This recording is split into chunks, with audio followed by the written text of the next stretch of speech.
Fala pessoal, bom dia, boa tarde, boa noite para vocês que estão nos acompanhando aqui no Search Podcast. Para mim é motivo de muita alegria estar aqui nesse dia tão feliz, com um convidado tão especial, começando o nosso canal aqui no YouTube, já chegando mesmo de carrinho, né? Chegando forte aqui, porque o cara é fantástico, gente. Eu conheço ele, não vou falar, conforme a gente vai conversando, vocês vão saber quem é. E para mim, cara, é motivo de muita alegria estar sentado nessa cadeira, nesse banco, nessa poltrona, nessa mesa, participando de tanta coisa que o Senhor tem derramado sobre tantas vidas e que tantas mensagens vão sair desse lugar que vai tocar o seu coração. Por isso, desde já, eu quero que você, como é que fala mesmo, Magrelo? Deixa o seu like, joinha, como é que é? Like já é o joinha. Like já é o joinha? É pra você ver que eu não manjo nada. Eu sou o velho do rolê, entendeu? Então vai, compartilha, que eu sei que tem que compartilhar, né, Magrelo? Tem que compartilhar, tem que mandar pra galera. Manda aí, se inscreve no canal e tamo junto. Gente, clica na onde? No sininho. Pra que serve esse negócio do sininho? Pra receber as notificações. Receber notificação, tá vendo? Não sei de nada dessa parada. Mas tamo junto, beleza? Solta a vinheta aí, Rafa Magrelo! E o nosso primeiro convidado no Search Podcast, estreando o nosso canal, é um cara que eu amo demais, se eu começar a falar aqui, o olhinho vai encher de lágrimas, então não vou falar não, que eu preciso permanecer firme, a postura de ogro, né, de duro, mentira. Eu amo demais a vida desse cara, a gente começou a ter uma longa história, a gente viveu junto e hoje é casado, né, um cara de sucesso em todas as áreas que ele atua. Cara, que alegria ter você aqui, João Figueiredo. Não acredito em nada do que ele falar, mano. Que o Danilo é muito suspeito, entendeu? Começou! Que honra estar aqui no primeiro episódio do Search Podcast. Pra gente, cara, ter você aqui, mano, de verdade, mano. Eu vi esse projeto, né, você postando no Instagram, não sei o que tava gravando, que tava fazendo, não sei o quê. E não imaginava que eu seria o primeiro episódio desse canal. Cara, a gente já tinha isso em mente, já. A gente já tava aqui, a hora que o Gordinho chegar aqui em São João, mano, deu certinho. Antes de lançar o canal, eu cheguei. Obrigado, viu? Obrigado eu pelo convite, muito legal estar falando com vocês. Reforçar aqui pra vocês se inscreverem, comentarem nesse vídeo, porque isso ajuda a chegar em mais pessoas também. E eu quero agradecer. Agradecer, cara. Pra gente é uma honra, velho, de verdade, muito feliz. Honra pra mim. Obrigado, viu? Obrigado por aceitar esse convite. Tamo junto. A gente tá aqui, assim, super ansioso por esse dia, essa oportunidade. A gente tentou fazer de manhã, aí você falou, cara, não dá, vamos fazer à tarde. Eu falei, deu certo. Mas dá pra gente estar junto, então obrigado, cara, de verdade mesmo. Tamo junto. Posso chamar de Gordinho, né? Gente, pode. Eu chamo ele de Gordinho, sim, porque... Só ele pode, tá? Ninguém mais pode. João Figueiredo, por favor, tá? João tá bom. João tá bom. Então, assim, eu chamo ele de Gordinho, cara, porque quando eu conheci o João, uma bolotinha, a coisa mais fofinha do mundo, né? Aí eu chamava ele de Gordinho. Em 2000 e... Nossa, aí eu não lembro. Minha cabeça é desse tamanho. Quando você mudou pra São João? Fazem 10 anos. Faz 10 anos. Então eu tinha 13 anos. 13 anos! Caraca, você tá com 23, quer dizer, né? Tô com 23. Meu Deus, o tempo voa. Tinha 13 anos. É assim. Então, por isso que eu chamo de Gordinho, tá, gente? A gente tem muita história, então calma. Tem muito conteúdo pra esse podcast de hoje, inclusive. Isso é uma benção, isso é maravilhoso. E deixa eu começar, mano. Primeira pergunta que eu faço pra galera, eu quero fazer pra você também, de como foi seu encontro com Jesus, mano. Como que foi essa parada? Eu sei que você veio de um lar cristão, seus pais são cristãos, são os meus pastores.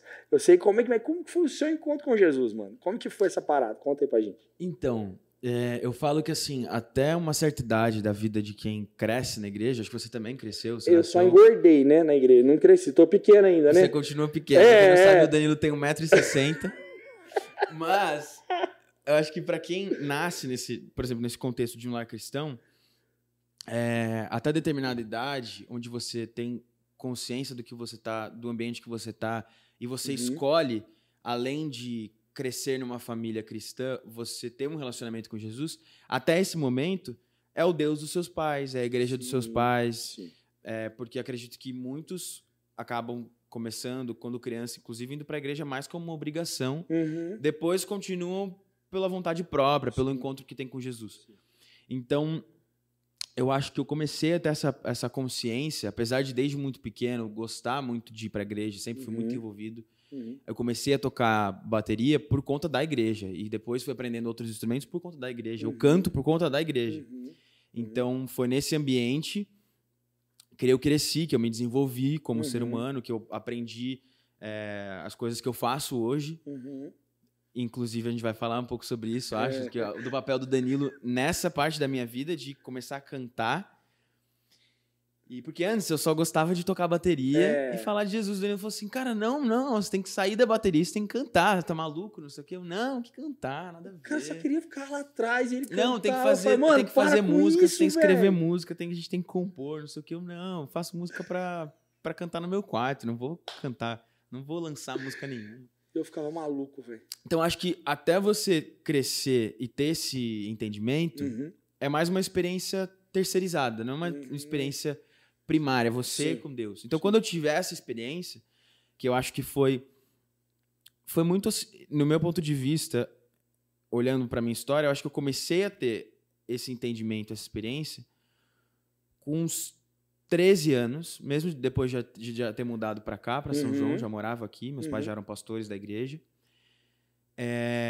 Porque foi quando eu comecei a entender que aquilo que eu via as pessoas vivendo, pessoas mais velhas do que eu vivendo, eu poderia viver com Deus, algo especial meu e ele. Particular ali. Exatamente. Então, as experiências, os testemunhos, as coisas que eu via de outras pessoas, eu comecei a entender que eu poderia viver aquilo também de forma pessoal e íntima. Sim. Mais do que estar numa igreja, num ambiente onde as pessoas compartilham da mesma fé que você, ou, enfim, não necessariamente dentro da igreja, mas numa célula, em outro contexto religioso. Sim. Foi o momento onde eu percebi que aquele momento se estendia para fora dali. Na verdade, o mais importante era o que a gente viveria fora desse contexto, desse ambiente religioso. Então, acredito que foi com essa idade, que foi quando eu comecei a me desenvolver, que foi nessa entrada aí de adolescência, que você começa a ter mais suas escolhas, você começa a se entender como um indivíduo. E foi quando eu mais me aprofundei, assim, no meu relacionamento com Jesus. Né? Demais, cara, demais. Então, acho que foi nessa fase, assim, na minha vida. Apesar de estar na igreja desde sempre, de ter sido muito ativo na igreja desde mais novo, antes disso. E como que é essa parada? Eu brinco bastante com isso, que eu não cresci num lar cristão, né? Mas eu só engordei num lar cristão. Fui ficando velho num lar cristão. Mas, cara, pra mim, foi algo, assim, fantástico no sentido de desenvolvimento. É o que você estava falando, né? Até de relações sociais. Com certeza, né? cara. Não sei o que você carrega isso na sua vida. 100%, porque assim, se não fosse a igreja, eu acho que eu não seria tão desenvolto. Porque eu acho que tem pessoas que nascem com isso. Sim.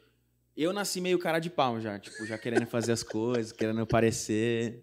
Tipo, queria inventar situações para eu fazer alguma coisa. Quando eu era pequeno, eu criava no quintal da minha avó. Eu botava no varal, botava lençol e fazia o meu show. Quando todo mundo voltava do trabalho, 6 da tarde, eu queria cantar, fazer um teatro, fazer um circo. Que massa. Pra minha família. Então, chegavam meus tios, os irmãos da minha mãe, os meus avós, meus pais.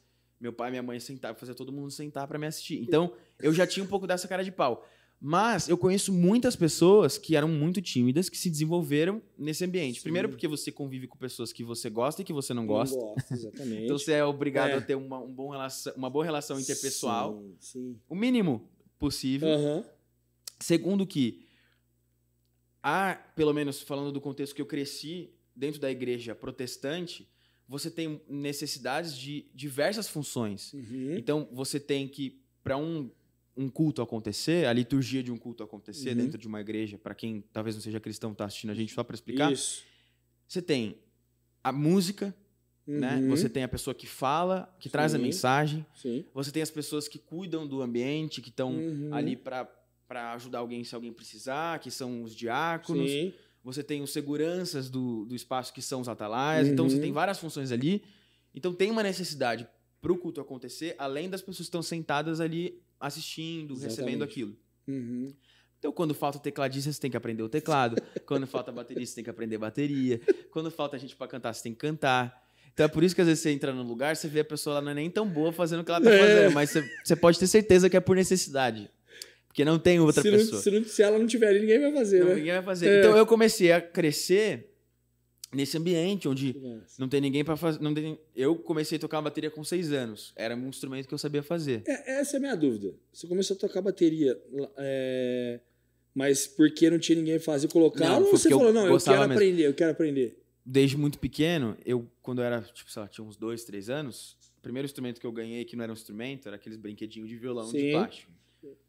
e me deixavam subir no palco da igreja, na época que a gente morava em São Paulo, pra eu ficar lá tocando, achando que eu tava fazendo parte da banda.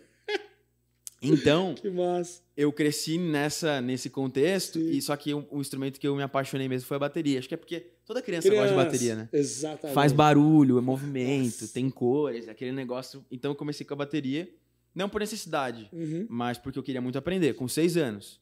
Depois, quando eu comecei a tocar na igreja, foi por necessidade mesmo. Quando você veio pra São João, tinha uma igreja que você precisava. E foi até antes, porque foi nos adolescentes, né, de lá da igreja, que eu nem era adolescente, eu tinha 8 anos. Caramba. Só que era o começo de tudo, não tinha pessoas pra nada. Então, todo mundo que, independente da idade, sabia alguma coisa, entrava. Então, não tinha baterista e eu fui o primeiro baterista. Meu Deus. Então, foi muito por necessidade. Mas eu falo que, inclusive no meu meio hoje, na música no geral, você tá... Que nem eu gravei um programa com a banda, você vai conversar com os caras, muitos saíram da igreja. Muitos começaram instrumentos na igreja. Porque você precisa aprender pela necessidade. Quando você vê, você se apaixona e você aprofunda. E pessoas muito talentosas estão nesses ambientes. E eu arrisco a dizer que muitos nem nasceram com esse dom, mas por conta da necessidade desenvolveram. O que eu acho que é uma mistura da minha realidade, assim, de uma vontade muito grande desde quando eu era pequeno, mas também pela necessidade a ser uma coisa que você tem que fazer de tudo um pouco. Então, eu não sou muito bom no violão, mas o básico eu sei. Eu não sou muito bom no teclado, mas o básico eu sei. Eu não sou muito bom em várias coisas, mas o básico eu aprendi para desenrolar. Então, quando eu preciso, eu sei fazer, entendeu? Entendi. Então, acho que a igreja ajuda muito nisso. Demais, assim, infinitamente mais do que qualquer outra escola, né? E você não tem que estar ali, tipo, vou investir nesse caminho. Você experimenta de todos os caminhos e aí depois você se encontra em algum. E você segue esse aqui nesse. que eu quero. Exatamente. E dentro disso que você tá falando, né, até da música e tudo mais, eu falo, cara, em tudo, assim, no sentido de desenvolvimento pessoal. 100%. Cara, eu fico maluco. Timidez. Eu ia falar disso, eu até pensei nisso. Na escola, mano, na escola. Faculdade. Você não tem vergonha? A gente brincava assim na turma, na escola. Os caras faziam o trabalho e apresentavam. Todo mundo morria de medo de falar em público. Falando, deixa que eu falo.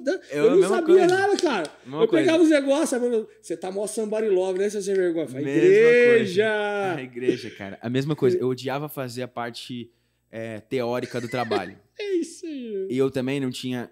Principalmente na faculdade depois, porque quando eu tava na faculdade, que eu fiz 1 ano de direito, quando eu tava na faculdade, eu já tava cantando nas igrejas. Então eu viajava, tipo, sexta, voltava segunda. Você lembra como que era isso? Eu morava aqui em São João.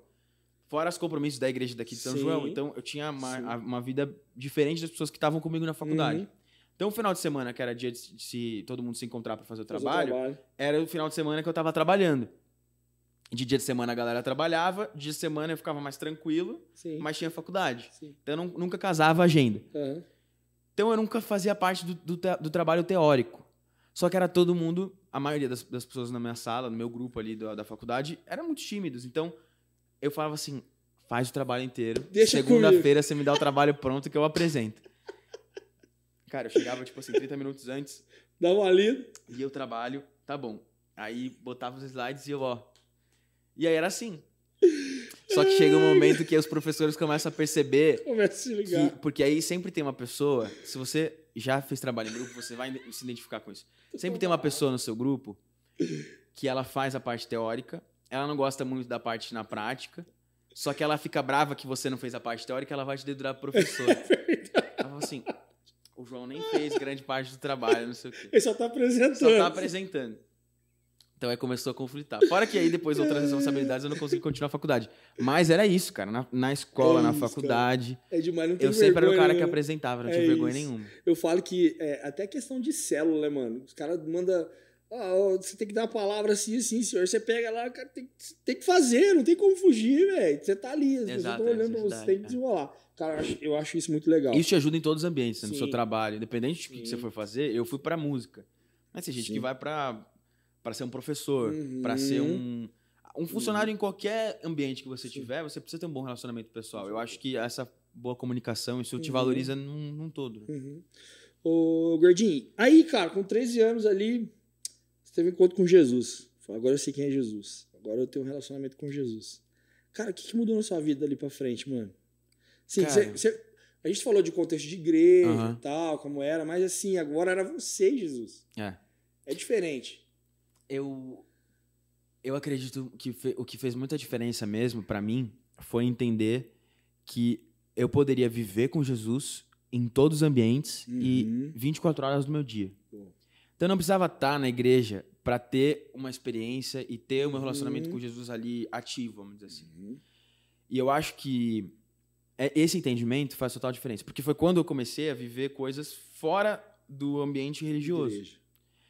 Então eu comecei a estar num lugar e eu, por exemplo, e muitos viveram essas experiências com a gente, comigo ali, cresceram nesse ambiente também, de estar fora da igreja e, tipo, sei lá, a gente está num hospital, tem uma pessoa doente, e a pessoa fala, nossa, tô com dor aqui, não sei o que. Posso fazer uma oração por você? A pessoa fala, nossa, por favor, tudo que eu mais quero agora, não sei o quê, e a pessoa ser curada. E você fala assim, tá, mas o que fez isso? A gente tá numa igreja? Não. Eu sou um pastor? Não. Eu sou a pessoa perfeita sem pecados? Não. Sou pecador, não tenho nenhum cargo, não estou numa igreja, mas o que eu vivi ali era um relacionamento puro e genuíno com a minha fé e com aquilo que eu acredito. E eu vivi aquilo em prática. Então, acho que isso me fez chegar e viver o que eu vivo hoje com muita liberdade e muita saúde espiritual e mental. Demais. Porque aí, depois as coisas vão tomando outras proporções, falando hoje do que eu vivo, mas quando você é adolescente, cara, você é muito intenso, né? Pelo menos eu, na minha adolescência, era muito intenso. Eu vivia aquilo intensamente. Então, acho que dali foi vindo uma coisa atrás da outra. Então, aí depois entra a tua parte na história, né? Porque foi com uns 13 para 14 anos que eu só tocava bateria e eu cuidava dos adolescentes, né? Então, eu falava para os adolescentes, para os jovens. Era o Lighters. Da igreja, que era Teens, depois virou Lighters, depois virou Flame. Isso aí. E aí, nessa época, o Danilo chegou e falou assim, e aí, cara, tem que fazer alguma coisa cantando. Você tá maluco? Não sei o que. Não, mas eu não quero. O João, cara, ele tem uma... Eu queria até falar sobre isso. Uma veia evangelística de pregar, cara, fora da curva, mano. Onde ele tá e fala de Jesus. Aí ele fala, mano, eu quero não sei o que. Mano, eu falo, mas você tem que cantar, velho. Você tem que... Vai abrir portas. Eu lembro de uma frase que você me falou que ficou muito marcado pra mim, acho que até hoje, que é o diferencial para aquilo que eu faço hoje.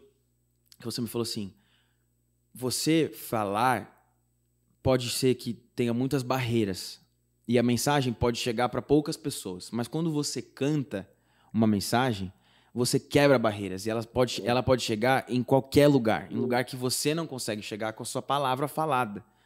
A mensagem cantada ou uma palavra cantada, uma música no geral, ela chega até para pessoas que não falam a mesma língua que você, mas só pelo som que é emitido, a pessoa consegue receber algo. Seja algo positivo, seja algo alegre, seja algo triste, seja algo positivo, seja algo negativo. Se ouve uma música instrumental de terror, você já sente medo. Sim. Se ouve uma música instrumental feliz, você já te dá um up. Então, assim, o que você abriu a minha mente é a sua voz, ela pode ecoar muito mais através da música do que através de uma mensagem falada, seja ela pregando, seja ela evangelizando, seja ela numa missão, seja ela que naquele momento pra mim era tudo que eu imaginava viver. Então aquilo virou uma chave na minha cabeça que eu falei assim, é verdade, ele tem toda a razão. Porque eu via, de fato, pessoas que a música tocavam que talvez uma mensagem não tocaria. Não ia chegar. É verdade.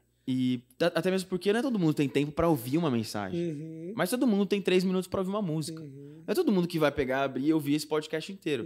Mas todo mundo pode abrir aqui, botar no aplicativo que for e ouvir uma música. Sim. E independente do que você estiver falando, aquilo vai tocar na pessoa de forma muito mais rápida e efetiva do que se você sentar pra ela pra falar sobre aquilo que você tá querendo dizer na música.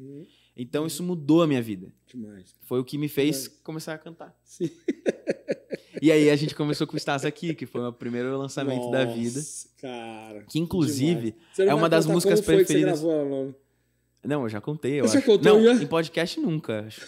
Mas já falei pras pessoas. Quem me conhece sabe dessa história. Porque... se vocês soubessem.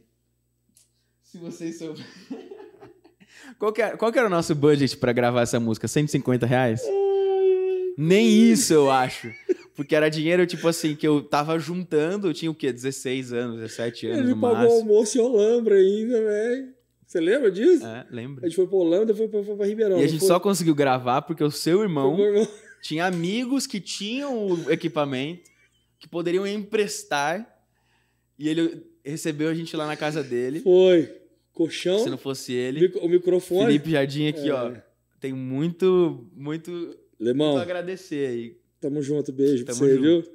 Ele sabe disso, já falei Ele isso pra ele. sabe. E a primeira música que estás aqui, que inclusive é uma das preferidas de muitas pessoas que eu encontro, falou assim, cara, eu sei que é a primeira música do seu projeto, não sei o quê, mas a minha música preferida... Que legal, mano. É Estás Aqui. Que demais, inclusive, teve um cantor que até pediu pra regravar a música. Olha isso, cara. Que legal. Não regravou, eu não deixei, brincadeira. Não, eu deixei sim. Mas não regravou, mas queria colocar num projeto. Cara, demais, mano, demais. Você vai contando as coisas, a gente vai puxando a memória aqui. Estás Aqui, a gente compôs ela na tua casa. Foi, mano. Com o teu cachorro pulando, O Clóvis. querendo trepar na minha perna. Clóvis safado. Que o Clóvis, ele é safado. Ó, falando quem tá na sala aqui, gente, já pegou o Afonso, já pegou o Rafa, já pegou o Gordinho os dois também. Editores e filmmakers aqui desse podcast. Já pegou. Todo mundo que grava na casa, ele atacava, irmão. Ele não sei o que aquele cachorro tinha. E aí eu lembro da cena, assim, você com violão, o Danilo toca violão aqui, né? Parece uma viola. É que põe na barriga. E apoia na barriga e toca assim, ó.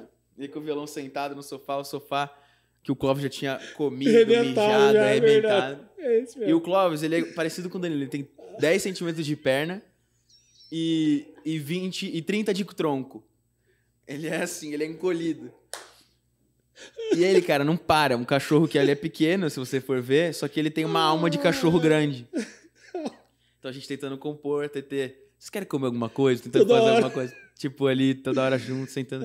Eu gostei disso. A TT, que é a esposa do Danilo, é a pessoa mais fofa do universo, assim, doce, tranquilo. É dois opostos, né? E o Danilo é o oposto. E a gente compôs ali.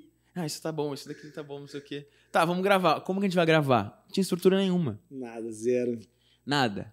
E aí a gente foi pra Ribeirão Preto. Fui eu, você e meu primo, o Dudu. Verdade. E aí o Felipe tava lá e a gente conseguiu gravar. Verdade. Bateria, se vocês soubessem a bateria da música, como que é, nada mais é do que a tecla F, D e G do teclado. É o bum, prato e uma caixa. Era assim, né? Lembra que o Felipe gravou bateria no teclado do computador. Não tinha como gravar, não tinha canal, não tinha mesa, não tinha nada. Não tinha dinheiro, né? Dinheiro também. Porque se tem dinheiro, tem faz, todas as coisas, resolve, mas não tinha dinheiro. Exatamente. Cara, eu não lembro só se foi na época que você estava indo para os Estados Unidos ou não. Foi antes. Foi antes, sei, né? Quando eu fui, a gente estava prestes a lançar a música. Ou já tinha lançado, tinha acabado de lançar. É verdade. A primeira vez que você estava indo para os Estados Unidos, eu não estava lembrando, porque a gente estava falando até da plaquinha. João, vê se você consegue uma plaquinha com isso porque a gente queria gravar mais coisas, lembra? Uma plaquinha com mais canais. Mas vontade tinha de ter a plaquinha com 10, com 20 canais, só não tinha dinheiro mesmo.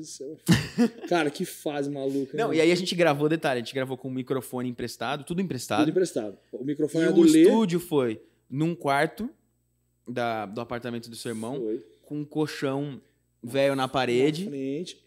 Foi isso mesmo. Todo mundo sentado quietinho, e é isso. Vai! Aí você colocou a voz. E a Mix? O que foi a Mix? Eu não lembro. A Mix foi pro Robertinho, um abraço, mano. Roberto Milazzo. Um beijo. Você que é de Goiânia aí, procura o cara, mano. Parceiraço, mano. Tamo junto. Foi ele. Que salvou, que ele pegou uma track. Foi. Coitado. Foi lá pra Goiânia, ele deu uma geral, mandou de volta pro meu irmão. Aí meu irmão mandou, e aí, vê se... Aí eu mandei pra você, falei, e aí, gordinho, o que você achou? Ah, vai assim mesmo, ficou bom pra caramba. Ficou ótimo. Hoje eu ouço a música da até labirintite. Porque a música começa com o efeito 3D. Que ela vai um negócio pra cá, um negócio pra lá. Cuidado se você for ouvir essa música se tiver labirintite. Foi demais, cara. Mas, cara, eu gosto muito de lembrar e de ver, tá ligado? O começo, tipo... Nossa. Que ali a gente fez sem pretensão nenhuma de nada. De nada. Não tinha pretensão nenhuma de nada. Tô até abrindo aqui pra ver quantas... Foi demais, gente. Foi demais. Assim, a gente começou... E aí o negócio foi acontecendo, falou, vamos fazer, que jeito que a gente vai fazer, cara, e não sei o quê. Foi animal, cara. Foi. Que experiência, mano. Que experiência foi louca, assim, né? Sem grana, começo de tudo. Cara, e assim, eu falei dos Estados Unidos, depois se quiser contar um pouquinho disso também, que Acho que foi a sua primeira viagem Foi a primeira viagem. para os Estados Unidos, não foi? Foi. Você já tinha ido pro Chile, Foi. dar um rolê lá no Chile e tal. Que foi naquele mesmo ano, inclusive. Foi no mesmo ano. Eu fui pro Chile, mas também que foi uma coisa muito, assim, de última hora, um milagre mesmo que rolou. Uhum. Porque eu já contei isso num vídeo. As pessoas às vezes me veem hoje e falam assim, filho de papai, isso daí tem tudo que quer, a hora que quer, não sei o quê. E a realidade não era nem perto disso. Então, foi tudo assim, muito... Enfim, quem viveu e vive comigo sabe da realidade próxima, ainda mais você, que acompanhou tudo muito de perto, sabe de como foram esses processos, né? Sim. E não foi tudo do dia para a noite, mas foi mesmo algo sobrenatural que aconteceu. Cara, foi demais. E a saída para os Estados Unidos também, que foi muito... eu não tinha condições nenhuma para ir, louco. mas eu tinha uma promessa e um sonho, tá ligado? Tinha essas duas coisas. Foi demais. E Deus, né, cara? Quando a gente menos espera, quando a gente... Sei lá, se a gente não tem expectativa nenhuma, as coisas acontecem da forma mais louca possível. Pega essa aí, galera. E uma pessoa que eu nunca vi na minha vida, que eu não sabia nem que estaria na minha casa naquele dia. E a gente fez uma reunião de louvor, né? Com o pessoal da banda. Foi. Só pra estar junto, pra orar, pra fazer coisas assim junto. E aí esse cara apareceu, que é o Gui, o Ignaldo. E eu não conhecia ele, não tinha a menor ideia de quem ele era. E a gente teve um momento ali muito especial de oração, não sei o quê. E naquele dia de manhã, Deus tinha falado comigo que eu ia para os Estados Unidos. Senti isso no meu coração. E eu falei isso pros meus pais. Eles, tipo, olhando assim pra mim, tipo, tá legal, bom, né? Se Deus falou. Mas pensando, tipo, sem condições nenhuma. E aí eu falei, pai, vamos lá comigo na papelaria que eu quero comprar papel contact. É aquele que cola? Contact? Acho que é. E que eu quero colar um mapa do mundo no meu quarto. E naquele dia, naquela época, eu nunca tinha saído do país. Eu tinha 16 anos. E eu nunca tinha saído do país. Mas meu sonho, eu sempre fui muito, assim, ligado a países. Eu queria muito ter essa experiência, sabe? Então, eu sabia que era algo que Deus tinha pra mim também. Porque Deus tinha me falado. E aí eu comprei lá o mapa, colei de manhã. E aí circulei os Estados Unidos e eu lembro de orar naquele dia. Eu falei, Deus, você falou comigo, se for da tua vontade, isso vai acontecer. À noite, rolou essa reunião. Esse cara tava lá, acabou a reunião. Foi muito especial para todo mundo que tava lá, mas para ele também foi algo muito específico, muito especial. Ele virou para mim e falou assim, você tem passaporte? Eu falei, tenho. Você tem visto? Eu falei, tenho. Assim, porque eu senti de te levar para os Estados Unidos. Para você falar para os jovens, para os adolescentes da minha igreja, não sei o quê. E eu vou pagar a tua passagem, você vai ficar na minha casa, vou pagar os seus gastos lá, comida, etc. E naquele dia, no mesmo dia à noite, aconteceu isso. Foi muito especial. Foi muito especial. Eu acho assim que é óbvio que era algo que eu sonhava, que eu almejava. Também era algo que Deus já tinha para mim, Deus já tinha desenhado para mim. Mas eu acredito muito que o ambiente que a gente estava e como as coisas aconteceram e as conexões, etc., isso colaboraram para que a vontade de Deus se estabelecesse na minha vida. Sim. E foi muito especial, porque dessa viagem, outras coisas foram acontecendo, outras portas foram se abrindo, e aí veio Estás Aqui, e aí depois os convites começaram a vir para eu cantar nas igrejas, etc., que foi quando eu comecei a entender isso como um futuro mesmo para mim. Tanto que eu fazia faculdade depois, né? Eu fui para a faculdade, e aí depois de um ano eu tive que trancar a faculdade, porque não tinha mais como conciliar as duas coisas. Sim. E aí eu vi que aquela era a minha paixão, sabe? Fazer arte, fazer música, ver como as pessoas eram tocadas por aquilo que eu estava fazendo. E eu acho que quando você faz algo que você ama, e você vê que o que você ama faz diferença na vida de outra pessoa além da sua vida, isso não tem nada que pague isso, tá ligado? Tipo, acho que independente do contexto, se a sua profissão for algo relacionado à tua fé, como era quando eu cantava música gospel, etc., ou se não tem nada a ver, como, por exemplo, você trabalha numa empresa, vendedor e etc., que não tem nada a ver com a tua fé, mas que você vive a tua fé no teu meio, no teu ambiente. Claro. E você vê algo além do, sei lá, do teu trabalho, de você ter o salário, 13º e ter um propósito. Você vê algo diferente acontecendo, sabe? De alguma forma você Sim. impactou a vida de alguém, você teve ali pra alguém, você teve uma sensibilidade pra olhar pro próximo. Que eu acho que a fé, no geral, ela traz muito isso pra gente, sabe? Uma sensibilidade pro próximo. Você entende que não se limita à tua vida, ao teu eu, à tua experiência. Pelo menos é o que deveria acontecer, né? Sim. Às vezes não vê muito isso, mas é Exato. o que precisa. Infelizmente, mas eu acho que, independente da religião, Sim. se você tiver a sua fé próxima de você, ela tem que resultar em algo além do seu próprio benefício. Ela tem que resultar em algo pro próximo mesmo. A compaixão, né, João? A compaixão, a Cara, empatia. Se colocar realmente no lugar do Eu outro. acho que, no meu caso, como cristão, eu acho que isso anda muito colado lado a lado, né? Porque se a gente olha para Jesus, não tinha exercício da fé, daquilo que Jesus veio para fazer, sem a compaixão, sem o amor ao próximo e sem a assistência ao próximo. Né? Em diversos cenários a gente vê Jesus, em tudo que ele fazia, o propósito dele mesmo era as pessoas que estavam em volta dele. Exatamente. Né? Exatamente. Então, acho que se a gente traz isso para nossa fé, no meu caso como cristão, minha referência é Jesus, a gente tem que resultar no próximo de alguma forma. Então, eu comecei a ver isso acontecer na música. Né? Eu ia nos lugares, eu recebia mensagens falando sobre coisas que a música impactou na vida da pessoa, o que mudou, pessoas que foram curadas de ansiedade, de depressão, através da canção. E aí, quando eu comecei, que aí veio nesse outro momento da minha vida, que eu já morava em São Paulo, e eu já estava levando isso como minha profissão mesmo, cantar como minha profissão. E aí eu tava eu não sei nem se eu já falei isso publicamente, mas eu tava num evento, desses eventos grandes, assim, conferências, né, que tem em igrejas. E eu senti muito forte, assim, de que eu tinha que fazer algo que não fosse para alimentar pessoas que tivessem a mesma fé que eu. Assim, sendo bem transparente, assim. O que eu senti é que muitas pessoas já faziam isso muito bem no meio que eu tava, sabe? E eu não queria ser mais um no meio. Não sei, eu acho que é um pouco até complexo falar sobre isso, mas acho que é importante a gente alinhar as nossas expectativas com a vontade de Deus. Sim. E entender que se você vive alinhado com a sua expectativa e com a vontade de Deus, no meu caso como cristão, e com o seu propósito de vida, as coisas elas vão fluir independente de onde você estiver.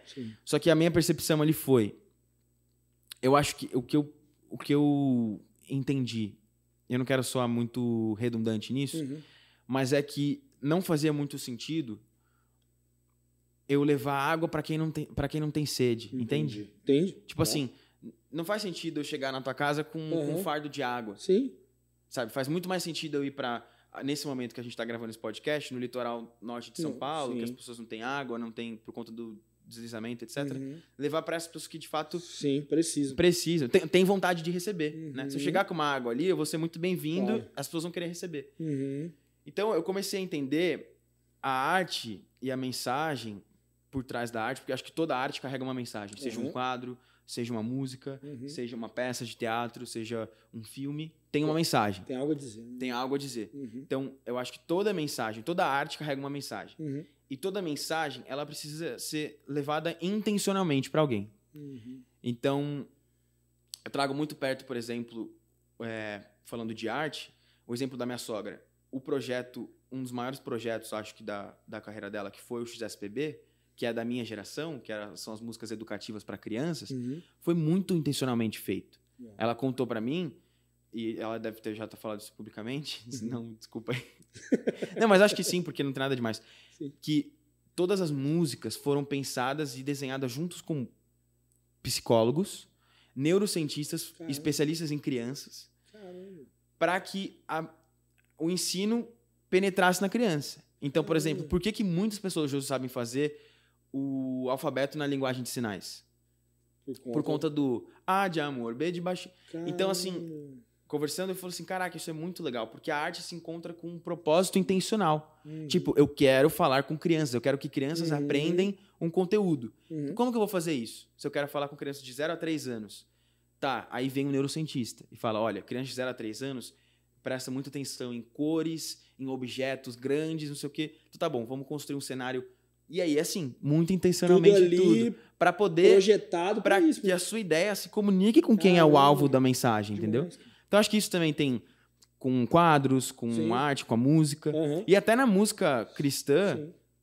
ou na música secular, enfim, tem um objetivo, tem um público que você quer alcançar, né? A forma como você comunica. Então, eu vejo muito isso, a forma de fazer arte como uma forma intencional e é a minha vida, né? Então, assim, é um propósito mesmo de servir algo além do outro, além de mim mesmo, na verdade. Servir ao próximo. Além de pensar, tipo, poxa, eu quero cantar, quero fazer show, quero ganhar meu dinheiro, quero viver bem. Levar uma mensagem. E isso impactar positivamente a vida de alguém, né? E nesse caso que você estava falando de... eu não quero levar água para quem não precisa, para quem não tem sede. Isso eu, João, tá? Nunca uma regra, porque às vezes as pessoas falam, tá falando isso é porque tem que ser... Não, é minha experiência pessoal, né? Cada um tem uma experiência pessoal. Claro. E dentro disso, foi difícil você tomar uma posição assim, nesse sentido ou não? Ali nesse congresso, você falou, cara, não é isso que Deus tem pra mim. Eu tinha muito... É isso que Deus tem pra mim. Como que foi isso, cara? Tipo assim, foi do nada? Não foi do nada. Não foi do nada. Foi um processo. Foi um processo. E acho que não começou ali, sabe? Eu acho que muitas coisas que eu ouvi durante a minha vida, de pessoas, enfim, próximas ou não, mas pessoas que eu ali no momento tinha uma consideração e um respeito. Eu acho que não começou ali. Mas eu acho que ali uma chave virou, sabe? E aí, trazendo para o contexto da minha fé, da nossa fé como cristão, né? Eu e você. Naquele momento, eu tive esse insight, mas depois eu fui respaldado por uma história muito especial para mim, de uma pessoa da Bíblia, que é Davi, que imagino que para você também, acho que para todo mundo que tem alguma coisa relacionada à música, etc., tem muita essa identificação. Quando ele toca a harpa para Saul, e Saul ele estava atormentado, né? Ele estava com várias coisas acontecendo, e ele foi liberto desse tormento, dessa opressão, porque Davi tocou a harpa. E quando eu me deparei com essa história, eu percebi que Davi não falou nada. Davi não fez nenhuma oração. Davi não cantou uma palavra específica para que Saul fosse livre daquele tormento, daquela pressão, daquela opressão, né? Que, trazendo para o nosso contexto, a gente pode trazer muito para as nossas coisas do dia a dia, né? Não necessariamente eram as mesmas preocupações, os mesmos problemas de Saul, mas a ansiedade, a depressão, coisas da nossa realidade hoje, que a gente tem que lidar. Né? Começar em mim. Que eu enfrento e lido, assim, semanalmente, diariamente, né? E aí você vê que aquilo que Davi carregava foi transportado para Saul e tocou Saul, não pelo que Davi falava, mas por quem Davi era. E eu acho que esse é o diferencial, sabe? Tipo assim, não o que eu falo, mas quem eu sou, como eu vivo. Então, eu acho que você até, antes de começar, você até falou, poxa, vamos falar um pouco sobre como você estar no meio que você está, você ter a sua fé, etc. E você já bateu minha carteira, né? Eu tava planejando fazer essa pergunta. Você já fez, mas tudo bem. Faz desculpa, de conta que a gente não combinou, vai. Tá bom. Porque, pra mim, é muito isso, sabe? Eu acredito que, não só relacionado à fé, mas quando você fala assim, eu sou muito gentil com as pessoas, eu ajudo muito o próximo, etc. Eu acho que isso não vale de nada se isso for uma realidade. E eu acho que tem muito mais efeito quando você não fala necessariamente, mas você faz, do que o ao contrário, né?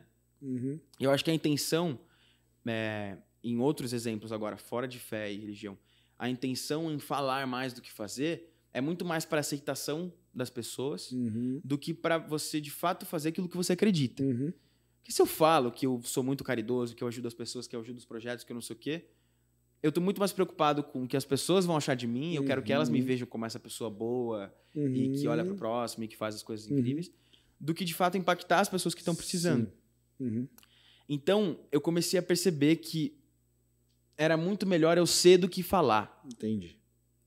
Fazer do que falar, ou do que parecer. Entendi. E no momento na minha fé, nessa época, eu acho que, principalmente depois que eu comecei a me relacionar com a Sasha, quando a gente começou a namorar.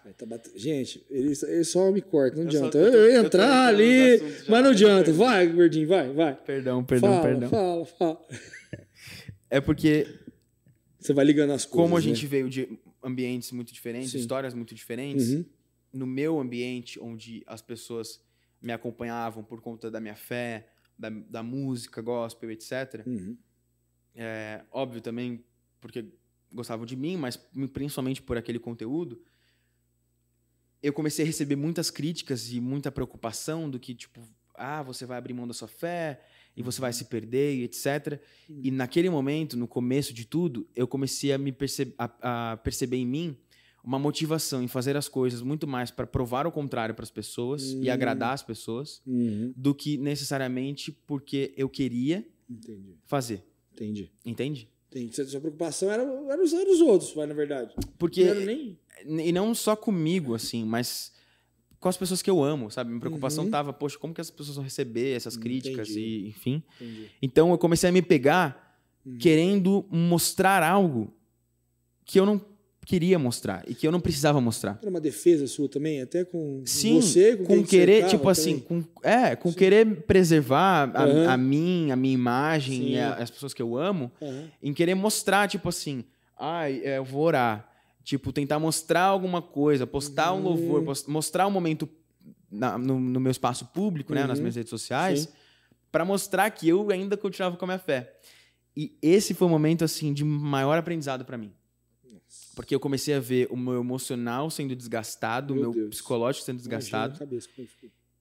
E do outro lado, Deus me confortando muito num quesito de você não deve nada para ninguém, você não deve satisfação para ninguém. Eu sondo do teu coração, eu conheço o teu coração. E para mim você já foi aprovado. Então você não precisa mostrar nada para ninguém. Então antes de eu fazer, eu sentia isso. E aí eu voltava atrás. E eu comecei a trabalhar no meu psicológico de que eu não precisava da aprovação de ninguém. Mas é um processo, né? Então, e hoje, graças a Deus, eu já estou muito livre disso. Estou muito liberto disso. Que bom. Mas no começo é diferente, né? Porque você quer ficar procurando... desgasta, né, cara? Imagina muito desgastante. É muito desgastante. E aí você começa a ver que a sua fé, ela está sendo diminuída para... o que as pessoas vão ver, o que as pessoas vão achar, o que as pessoas vão pensar. E aí eu comecei a ver que talvez eu estava me perdendo. E eu penso também que você estava gastando mais energia dando satisfação também do que você precisava fazer, do que... Da minha vida pessoal, assim, da minha vida pessoal mesmo, relacionamento, etc., eu nunca me senti obrigado a nada. Mas como aquilo também era a minha profissão, além da minha fé, eu percebi uma necessidade em tentar mostrar algo para as pessoas, sabe? Sim. E aí eu comecei a ver que eu estava correndo o risco de prejudicar o que é mais importante para mim, que é o meu relacionamento com Deus, com a minha fé. E aí eu falei, cara, não dá. E aí foi quando eu comecei a ver e sentir e perceber mesmo que a arte ela não se resumia a aquilo que eu estava fazendo, a música gospel. E quando eu vi que eu comecei a me sentir muito mais realizado exercendo a arte em outros contextos que talvez a música gospel não me permitisse fazer, seja em linguagem, em figura, visual e etc. E que tá tudo bem, nada contra isso, mas que eu senti essa vontade, essa realização em fazer, eu senti que era o momento certo. E aí foi quando veio de 1 até 3, a música de 1 até 3, que foi a primeira música dentro desse novo momento, de aí já falando de profissão mesmo, da minha vida. Cara, eu tinha 3 perguntas, eu não sou jornalista. Você roubou todas as minhas perguntas. Né? Desculpa, Deus, foi mal. Isso, não. Eu acho que eu não vou... Faz de conta que faz a pergunta. Como é que foi gravar de 1 até 3? Porque aí que veio de 1 até 3. Porque... Bebe água aí. Isso. De 1 até 3, ela tem uma linguagem muito diferente de tudo que eu fiz durante a minha carreira na música gospel. E aí de 1 até 3 foi a primeira música nesse novo momento. Que de 1 até 3 eu falei muito sobre aquilo que eu estava vivendo. Que eu nunca falei publicamente sobre isso, né? Sobre essa ansiedade, essa angústia da aprovação, até mesmo porque eu sempre fui uma pessoa muito, você sabe disso, muito tipo durona, não sei o que, eu me resolvo, eu tô bem, sabe? Tipo, tá tudo certo, eu resolvo comigo, tá tudo bem, blá, blá, blá. E eu nunca sei lá, compartilhava isso. E acho que a forma de eu expressar isso foi através da canção. E entendendo também que muitas pessoas poderiam se identificar com aquilo que eu tava vivendo. Então, J3 fala muito sobre a ansiedade, né? Vou contar de 1 até 3, vou respirar bem fundo. Que, inclusive, é um dos métodos que a psicologia usa para você sair dessa crise de ansiedade. É você respirar, é você contar. Então, eu trouxe isso pra música. E a mensagem sendo levada. E a mensagem dentro daquilo que eu vivi, Sim. sendo levada e alcançando pessoas. Só que a linguagem era diferente. Que talvez dentro do contexto anterior não faria tanto sentido. Pela forma de me expressar. Por exemplo, eu tô dentro de uma água, eu tô com uma camiseta branca. Eu até recebi alguns comentários, poucos, mas falando tipo assim, aí, tá vendo? Ó, deixou a música gospel, já tá aí com transparência. Mas enfim, tá tudo bem. Eu entendo. As pessoas elas vêm de outras realidades e elas se chocam um pouco. E tudo bem, fazer o quê? Tô de boa com isso. Mas o número de pessoas que foram alcançadas fora da minha bolha ali, fora daquele contexto que eu sempre vivi, me fez perceber que valia a pena tudo aquilo. Demais, cara. E aí eu recebi uma história, uma menina específica que me procurou pra contar. Tipo, na verdade, no meu Instagram tinha lá o e-mail e o número de contato pra agendas. E essa menina mandou mensagem e quem cuidava disso era um assessor meu. E ela mandou um áudio chorando, contando que ela tava querendo se matar e que ela foi pra ponte pra fazer isso. E na hora que ela tava na ponte, uma amiga dela passou e parou e começou a conversar com ela e falou, poxa, você não precisa fazer isso. Aquele negócio, tipo, tentando consolar a pessoa. E pegou e falou assim, eu quero colocar uma música pra você ouvir. E colocou de 1 até 3. E ela não me conhecia, não conhecia a música, não conhecia nada. E aí ela falou que ela começou a ouvir a música, ela começou a ouvir a mensagem da música e ela sentiu a vontade de acabar com a vida dela indo embora. Naquele momento, naquele lugar da ponte. E aí no áudio, ela é curioso porque ela fala assim, você salvou a minha vida, a sua música salvou a minha vida, chorando. E eu sei que não fui eu que salvei a vida dela, né? Mas a mensagem que tá por trás da música, que de uma forma tocou o coração dela e ela enxergou valor na vida, sabe? De uma forma que talvez ela não enxergou, ou de uma forma que talvez, se eu tivesse lá falando com ela, não faz isso, talvez não surtiria tanto efeito, entendeu? Mas a música chegou e eu falei, cara... Demais, mano. Qualquer crítica, qualquer ataque, qualquer coisa, vale a pena 10 vezes mais até de tudo que eu já vi em toda a minha vida pra saber que uma pessoa deixou de morrer, sabe? Demais, uma filha deixou de ir embora, sabe? Uma futura mãe, uma futura... sei lá qual a diferença que essa pessoa vai ter durante a sua vida, as pessoas que ela vai poder impactar, ou até mesmo as pessoas que ela vai poder contar e falar assim, eu um dia quis acabar com a minha vida e eu desisti porque eu encontrei valor em mim, eu encontrei, sei lá, não sei, vai que essa pessoa se torna uma pessoa que compartilha a história dela e muda a história de outras pessoas. Então a gente nunca vai conseguir mensurar o quão grande isso pode ser, mas uma vida vale muito. Então eu comecei a entender que a minha música, ela tinha um propósito para falar para pessoas além da minha fé. Que pessoas que pensavam talvez diferente de mim a respeito da fé. E que tá tudo bem. E eu acho que tem muito isso nesse álbum que a gente tá trabalhando para esse ano, se Deus quiser. Vai ter lançamento. Que é falar sobre a vida, sim. Eita! Que é para falar sobre a vida no geral, sabe? Meu Deus. Tipo assim, falar sobre paixão, falar sobre saudade, falar sobre amor, falar sobre ansiedade, falar sobre coisas que tem a ver com a minha vida. E por isso que eu falo sempre assim, eu acredito que em algum momento, seja futuramente, seja agora, sempre eu vou carregar de alguma forma a minha fé, porque ela tá conectada a mim. Eu acho que a arte ela tem que estar conectada à sua vida no geral. Se você faz arte e aquilo não corresponde à tua verdade, eu acredito que é um pouco em vão, do meu ponto de vista, tá? Sim. Então, eu acredito que essa linguagem ela vai estar sempre comigo, né? Então, esse primeiro álbum ele fala muito sobre a minha vida amorosa, etc. E a minha vida num geral. Mas eu gosto disso, sabe? De identificação, de ter pessoas que não têm a mesma fé que eu, por exemplo, entendendo aquilo que eu estou comunicando, se identificando de alguma forma, caminhando comigo em algum contexto, sabe? Demais, mano. Tinha tudo que eu me perguntar, você foi batendo minha carteira, mas tudo bem. Mas deixa eu voltar um pouquinho, mano, porque você tá falando tanta coisa, cara, já mostrando todo mundo já sabe quais são seus frutos na música, quem é você e tal. Mas eu conheço a plantação. Uhum. Daí quando você tava ali cavando, mano. Você tava arando a terra, colocando a semente, né? Eu lembro que quando você morava, não na primeira casa, mas na segunda ali na Mantiqueira, Sim. você ia lá pro telhado, Sim. ter seu tempo com Deus, você ficava lá de boa. Eu lembro também que você ficava bravo, porque eu ficava te cobrando. João, 11 horas, cadê você no ensaio? A gente ensaiava... Adolescente, a gente queria fazer o quê? Comer, ficar conversando, jogando jogos. Queria ensaiar. Eu lembro também que a gente ensaiava 11 horas, né? Começava o ensaio, ia até mais ou menos uma meia-noite, 1h da manhã. E 5 horas da manhã já tava saindo de van. Era isso. Pra ir pra um outro lugar, lá longe, cantar o dia inteiro. Cara, mas isso foi muito bom pra mim, sabia? Foi demais, hein? Me fez ser a pessoa mais resiliente, assim, que eu poderia ser, eu acho. Não teria gente, outra forma, cara, de eu ser resiliente, senão por isso. Que legal, mano. De poder, que legal. sei lá, se adaptar, tá ligado? Tipo, é isso, é esse horário que tem pra fazer, vamos fazer.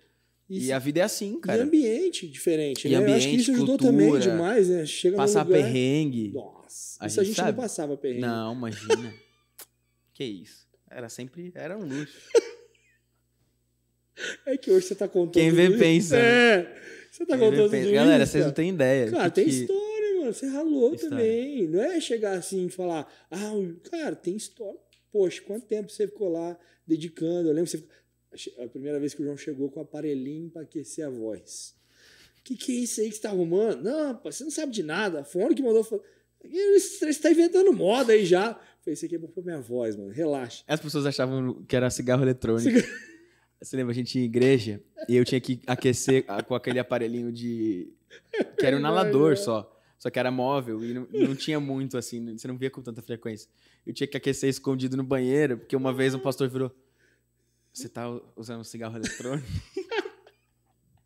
Não é isso não. Não tem nada a ver, não, pastor. Fica tranquilo. Então, assim, cara, você contando tudo isso é uma alegria, né?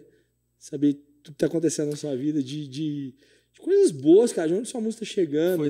Você falou de um momento muito especial da minha vida, que foi nessa época da Laje lá, que eu ia pra Laje orar, etc. Uhum. Eu acho que isso fez muito eu entender sobre a minha identidade, sobre o meu propósito. E esses anos, assim, esse momento da minha vida foi muito crucial para tudo que eu vivo hoje, sabe? Uhum. Eu acho que tem formas de você encontrar tudo isso, só que quando você trabalha para servir o próximo, você tá à deriva você está vulnerável para várias situações, né? E principalmente por entender que você não vai agradar todo mundo. Então, quando você tem uma identidade, quando você entende a sua identidade, quem você é, o que você tem que fazer, isso se torna muito mais leve o processo. Então, acho que esses momentos, assim, tanto os perrengues, até a questão dos puxões de orelha, tipo, da disciplina, 11 horas de ensaio, tem que estar 11 horas, e não sei o quê. Isso tudo vai te construindo para quando você é um adulto, no meu caso eu era um adolescente, mas quando você é um adulto, você se depara com as coisas da vida real e você fala, tá, isso me trouxe até aqui, entendeu? Isso me preparou até aqui. Não é muito uma surpresa, assim, sabe? Você ali já se preparou. Então eu sou muito grato por essa fase da minha vida. Que demais. Sou muito, muito, muito grato pelos ensinamentos, inclusive por você, porque você me tirou desse lugar, dessa zona de conforto. E se não fosse esse empurrão, esse start, eu não estaria fazendo o que eu faço hoje. Para com isso. Talvez eu não seria, acho que, tão feliz e realizado em poder trabalhar com o que eu amo, sabe? E, sei lá, a sensação de que você não está trabalhando, que você está, tipo, de fato, se divertindo. Demais. Né? Então, isso para mim não tem preço. E ver e ver isso não parar em você, sabe? Isso não ser só prazeroso para você. Isso ser, sei lá, bom para outras pessoas também, que você nem conhece. Então, eu acho que tudo isso me trouxe para esse lugar que eu tô, sabe? De gratidão. É óbvio que é um eterno crescimento, uma eterna evolução. A gente nunca tá, enfim, pronto o suficiente. Mas acho que são as experiências da vida que vão nos levando para esses lugares, né? Demais, que demais. Que lindo ouvir você falando tudo isso. É animal. Mas vamos falar de paixão, de coração e tal, né? Gente, aquele adolescente, né? e não sei o que, a gente sabe cada história. E aí... Não vai contar mais história aqui, não. Mas aí, de repente, cara, gordinho. Cara, tô namorando a Sasha. Tô apaixonado. Tô apaixonado, não sei o quê. Cara, como que foi isso, mano? Cara, eu... Sei lá, Sasha, cara, eu não sei nem o que beijo dizer. pra você. Você não tá aqui, mas beijão pra você, tá? Ó, Beijo, queremos meu amor, você te aqui, amo. tá? Queremos você aqui, vem aqui com a gente. Um dia a gente faz um bate-papo Isso. de casal. Casal. Falei, mano. Só pra elas ficarem xingando a gente aqui. Tô brincando. Pode falar. Ah, tá, obrigado, valeu mesmo. Tá de boa? Nossa, Tá de boa? Por mim tá de boa. Então só não sei vambora. quanto tempo vocês querem Vambora. subir o Não, vambora. É, vambora, mano. Então tá bom. Só pra ter uma ideia do Tá. tempo, pra você não ficar bravo Não, depois. tá bom. Deixa eu pensar aqui onde estava. Na Sasha. Perguntei como é que... Você falou, tô apaixonado. Como é que a gente se e tal. conheceu? E tal. Tá. Como é que foi essa questão da sua vida? Cara, a gente se conheceu numa época que nem eu nem ela, a gente tava procurando relacionamento, namorar e etc. Eu tava num momento... Eu tinha acabado de me mudar pra... Não, tinha acabado não. Fazia alguns meses que eu tava... Já fazia uns 8 meses que eu tava morando sozinho, então eu tava muito focado naquilo que eu tava fazendo, no meu trabalho, etc. E também tinha tido, sei lá, um ano antes, eu tinha tido um relacionamento e eu acreditava que não era o momento pra mim aquilo. Então a gente se conheceu através de uma amiga e a gente fez uma viagem pra Angola, um projeto social que tem lá, juntos, e a gente ficou muito amigo. E tudo começou numa grande amizade. Realmente, assim, as pessoas falam, amigo, Ó, vou falar conta aqui, ó. outra. O Dandan, irmão dele, já falou pra mim que já tava de olho na Sasha já. Não, Ele não tava. vai dar o braço torcer. Eu juro que eu não acredito. tava. Só, quando meu irmão fala dessa história, aí nessa época que meu irmão conheceu ela, aí eu já tava. Ah, tá. Mas antes disso, não. Tá, Tem um entendi. gap aí de uns Entendi. 6 meses. Tá bom. A gente se conheceu, a gente ficou muito amigo. Ela morava em Nova York, eu morava em São Paulo. A gente se falava toda noite. Eu dei um livro pra ela e ela tava grifando o livro. E ela tinha várias dúvidas do livro, etc. Então ela me ligava toda noite pra gente falar sobre o livro. E a gente ficou muito amigo. E aí eu fui pra Nova York cantar num acampamento de adolescentes. E aí nesse acampamento, que era em Nova York, eu falei pra ela, olha, eu tô indo pra Nova York, não sei o que. Ela, vem aqui então pra casa, não sei o que. Eu falei, eu vou cantar no acampamento. Se você quiser ir comigo. Bora. E aí ela falou, não, eu vou, vai ser muito legal, não sei o que. Ela falou, eu vou. Não tinha nada no seu coraçãozinho. Antes disso, não. Assim, não tinha... Gordinho. Não tinha. Não tinha. Tinha muita amizade. Só que a gente começou a se falar muito, etc, se conhecer. Sim. Então ela já, desde quando eu conheci ela, eu vi nela uma pessoa muito diferente de tudo que eu imaginava da pessoa que ela seria. E talvez muito diferente da expectativa das pessoas também a respeito dela. Então eu vi uma pessoa com um coração gigantesco. Eu vi uma menina, na época, uma menina mulher, mas com um jeito muito moleque à vontade, assim, de ser, sabe? Sem frescura. E eu achei isso muito legal. Demais. Porque eu achei muito legal o contexto que a gente tava, alguns perrengues que a gente passou e etc. E ver a forma como ela conduzia, às vezes até muito melhor do que eu. Falei, caraca, essa menina é irada, essa menina é muito legal. Que legal. Então a gente ficou muito amigo, eu sabia que eu ia ser amigo dela por conta disso, sabe? Porque Sim. a gente se identificou em vários aspectos. Só que quando você vai conhecendo a pessoa, ainda mais na frequência que a gente estava conversando, etc., eu comecei a achar ela muito interessante. Mas muito assim, nada a ver. Focada ali. Você viaja, não sei o que, blá, blá, blá. Beleza, fui pra Nova York. Ela foi para acampamento comigo.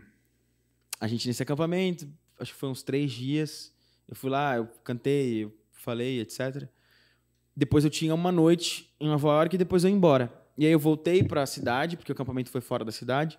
Voltei para a cidade e aí ela morava em Nova York, eu fiquei no apartamento com ela. E na hora de ir embora, eu lembro que eu cochilei assim no sofá um pouco antes de eu pegar o voo. E aí, quando eu acordei assim, ela tava pegando e dobrando minhas coisas, guardando na mala e tal. E no começo da viagem de Nova York, eu falei, acho que eu tô sentindo alguma coisa por ela. Lascou. Pegou. Falei, nossa, eu não posso, porque ela é minha amiga, minha não tem amiga. nada a ver, vou estragar a amizade. E outra, eu posso estar muito viajando. Tem nada a ver, o que eu tô fazendo? Tipo, ela, nessa época, ela começou a me chamar de maninho. Então, assim, na minha cabeça, eu falei, nada a ver. Eu sou maninho, eu sou amigo. Não tem nada a ver. Amigo, irmão da igreja. Exato, tipo, pô, a gente tá aqui, enfim. E aí, eu saí de lá, me despedi, e eu lembro dela falar, muda tua passagem. Eu não podia, porque eu cantava em algum lugar assim que eu chegava, não sei o quê. Eu falei, não posso, tudo mais. E aí eu dei tchau, assim, dei um abraço de tchau. E na hora que eu dei tchau, eu lembro que eu fui até a esquina acompanhar ela, que eu tinha que pegar um negócio na farmácia e ela ia pra faculdade. E aí eu já ia embora logo depois disso. Então eu fui até a esquina da faculdade e a gente deu tchau ali e depois eu fui pra farmácia e na hora de dar tchau eu falei, nossa, lascou. Eu tô apaixonado. Lascou. O que eu vou fazer agora da minha vida? E eu fui embora com uma dor no coração, um aperto. E eu no avião, tipo, sabe aquela cena? E eu dramático, sabe? Tipo, acho que todo mundo que tem um pé na arte é muito exagerado, sensível, etc. Você que é artista, música, é tudo casquinha de ovo. Tudo. Bateu, quebra. Vai. Exato. E pra mim ali aquilo tava sendo tipo... Eu lembro da cena, eu com a minha mala no metrô, indo pro aeroporto, assim, tipo, pensando, nossa, eu tô apaixonado. Aí eu cheguei no avião, eu lembro disso. A janela tava meio garoando, assim, a janela escorrendo e eu, tipo, apoiado, assim. Tipo, uma música triste tocando na minha cabeça, sabe? Nada disso acontecendo, mas na minha cabeça, eu já tava num filme. E eu falei, caramba, mas ela é só minha amiga. Beleza, eu fui pro Brasil. Só que eu não tinha ideia de que talvez ela estaria sentindo a mesma coisa. Porque não tinha sinais a respeito disso. Por mais que a gente sempre teve uma amizade muito sincera e de muito carinho um pelo outro, mas não imaginava. E aí no Brasil, fui pro Brasil, ela foi pro Brasil depois de 1 mês e meio, 2 meses. E aí eu falei, cara, quer saber? Eu vou falar com ela. Quero coragem. Vou me declarar. Dane-se o que vai acontecer. Eu, particularmente, eu odeio a sensação de que eu tô me boicotando, sabe? Que eu tô, tipo... Ou de você tá, tipo, demorando pra fazer algo. E eu gosto de ser muito sincero em todos os relacionamentos da minha vida. Então, tipo, se tem alguma coisa que eu tô insatisfeito, eu prefiro chegar e falar. Se tem alguma coisa que eu tô sentindo, eu prefiro chegar e falar. E ele fala e eu mesmo, falei, ele fala cara, pra mim também. eu não vou... eu não vou comprometer a minha amizade em estar gerando expectativa de uma coisa que talvez não seja real. Eu prefiro jogar limpo comigo e falar o que eu tô sentindo. Se for correspondente, aí a gente vê o que a gente vai fazer. Se não, eu preciso esquecer esse sentimento e tentar silenciar ele dentro de mim. Porque eu acho que a gente consegue fazer isso de uma forma racional, sabe? Então, só que a gente precisa ter certeza, né? Sim. A dúvida, ela sempre vai deixar um resquício ali. Se você não tira a dúvida, você vai ter o resquício sempre ali no teu coração. E então, a ansiedade também, né? Nossa, fica ansioso. Aí eu falei pra ela, preciso falar com você. E a gente saiu pra comer com um casal de amigos. A gente, vamos sair, não sei o que. Ela tava em São Paulo, porque ela tinha um trabalho no dia seguinte. Isso dezembro, final de dezembro, quase Natal. E aí eu ia passar o Natal com meus pais, enfim. A gente saiu pra comer, a gente foi pra casa dela, a gente jogou Uno, sei lá, que a gente jogou com os nossos amigos. Meu amigo sabia que eu ia falar com ela. Ele falou assim, João, tô indo embora, depois você pega um Uber, não sei o quê. Cara, e aí eu lembro que eu, na hora, amarelei e falei, não, vou com você, me dá carona, não sei o quê. E aí eu fui pra porta assim, ela falou, ué, mas você não queria falar comigo? Não. Aí eu... Agora eu lembro de eu olhar assim pro sofá, olhar pra sala e falei assim, como que eu faço pra desaparecer? Será que eu pulo dessa janela? Será que eu faço? E aí meu amigo falou assim, não, fica aí, você tem coisa pra falar com ela, não sei o quê, vou sair com a minha namorada, vou deixar ela lá na casa dela, blá, blá. Eu falei, tá bom. E aí ela imaginava que ela não imaginava que ia ser sobre o que eu ia falar. Imaginava qualquer outra coisa. Sei lá. Tem algo de Deus pra falar pra você. Não sei, alguma coisa assim. Não sei. E aí a gente sentou no sofá e aí eu comecei a enrolar, cara. Eu nunca gaguejei tanto na minha vida. Eu não sou uma pessoa de gaguejar. Eu nunca vi o João gaguejar, mano. Não sou de gaguejar. Sabe disso. Já passei por situações de muito... Tipo, de estar muito nervoso, ansioso, etc. Mas não amarelar. E ali, cara, nossa. E eu lembro que eu falei... Enrolei. E ficava dando volta.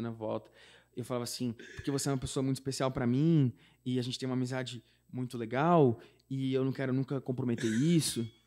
E eu sei que muitas pessoas devem se aproximar de você, se aproximam de você com sei lá, centenas de intenções, mas eu quero que você saiba que a nossa amizade ela é muito genuína. E ela olhava assim pra mim, tipo, eu sei disso tudo, cala a boca, por que você tá falando isso? Tipo, para de falar isso. Você acha que eu tô duvidando da nossa amizade? Eu falei, não é isso, é porque...